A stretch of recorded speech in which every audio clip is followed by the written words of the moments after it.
Ever feel totally overwhelmed by digital privacy? Yeah, you are definitely not alone. But what if you could turn all that anxiety into action with a simple 5-minute routine that you only have to do once a month? Let's dive into a quick guide that's going to help you reset your privacy and put you back in the driver's seat. I love this because it just hits the nail on the head, right? We all know that a messy inbox is a nightmare, so we tidy it up regularly. Well, your privacy is exactly the same. It's not something you just set and forget.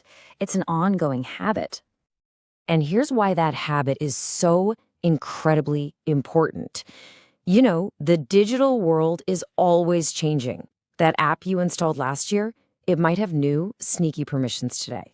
That privacy policy you clicked agree on, it could have been updated quietly last week. Your data isn't just sitting in some locked vault. It's out there in an environment that's constantly shifting. So yeah, that whole set it and forget it mindset when it comes to privacy, that's totally out the window. Nowadays, a monthly check-in is just a modern necessity for your own personal security. So let's break this down into a really simple process you can actually stick to. All right, first up, let's talk about the one thing that's probably within arm's reach of you right now, your smartphone. This little device is basically ground zero for data collection, but it's also where you have a surprising amount of control. So once a month, just pop open your phone's settings and take a look at your app permissions. Ask yourself some really basic questions. Does that weather app really need to know your location 24/7 or just when you're using it? Does that game you play on the bus really need access to your microphone? And why on earth would a photo editor want to read your text messages? Just don't be afraid to say no. If an app doesn't truly need it, turn it off. Okay, and here's a fantastic little pro tip. You don't always have to choose between a hard yes or a hard no. That ask every time option is a brilliant middle ground. It puts you back in the driver's seat, forcing the app to justify why it needs your data each and every time. And you don't have to guess what your apps are up to. You can basically become a data detective with tools that are already built right into your phone. Both iOS and Android have a privacy dashboard that gives you a crystal clear log of which apps accessed your sensitive stuff and when. No more guesswork. So, once you've taken a peek at that dashboard, the next step is super straightforward. You see an app you haven't opened in 6 months that's still pinging your location? Revoke its access. See something that just feels a little off? Revoke. Think of it like cleaning out your closet, but for your data. Okay, phones handled. Now for the big guys, Google and Meta. Their settings are, well, let's just say they're complicated, and they change all the time. That's why these accounts need a regular checkup. Head into your Google account settings, and here are 3 quick wins. First, turn off ad personalization. This stops Google from building this super detailed, kind of creepy profile about you for advertisers. Second, pause your location history. I mean, unless you really want a map of every single place you've ever been. And third, set your web and search activity to auto-delete every 3 months. It's a great way to limit how much of your history they can hang on to. And here's a bonus one that almost everyone forgets about.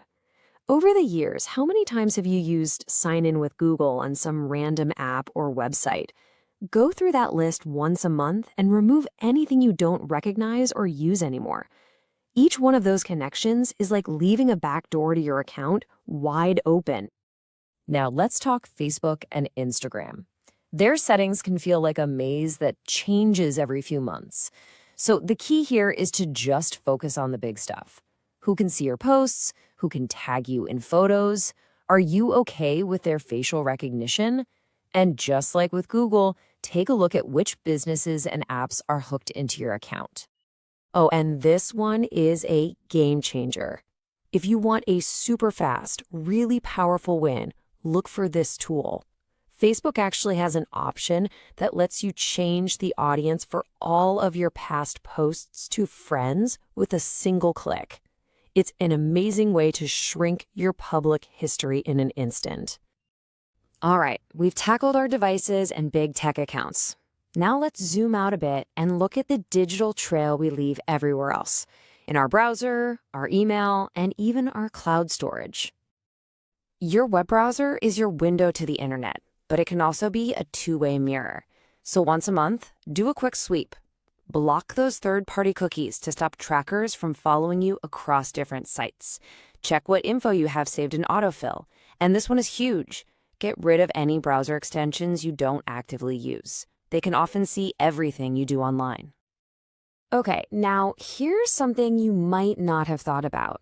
A cluttered inbox isn't just annoying. It's a genuine privacy risk. Every one of those old newsletters you're subscribed to, every piece of spam with hidden trackers, every third-party tool you connected years ago, it's all a potential vulnerability. So what do? Get ruthless with that unsubscribe button. There are even services out there that can help you do it in bulk. And just like we did with our other accounts, check which applications have permission to access your email and just clean house. And finally, your cloud storage. We've all done it, right? You share a file or a folder for a project, and then you totally forget about it. Once a month, just scan through those sharing permissions. Who still has access to that old folder? And look, if you take away only one thing from this whole section, let it be this. Turn on two-factor authentication, or 2FA. Seriously, it's probably the single best thing you can do for your online security. Okay, so we've gone through all the steps, we've covered the what to do and the how to do it.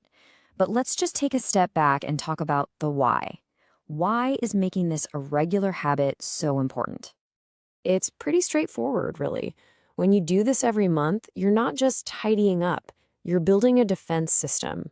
You're cutting down on the digital clutter that makes you vulnerable, you're catching accidental oversharing before it becomes a problem, and you're staying ahead of all those sneaky, silent updates that companies hope you won't notice.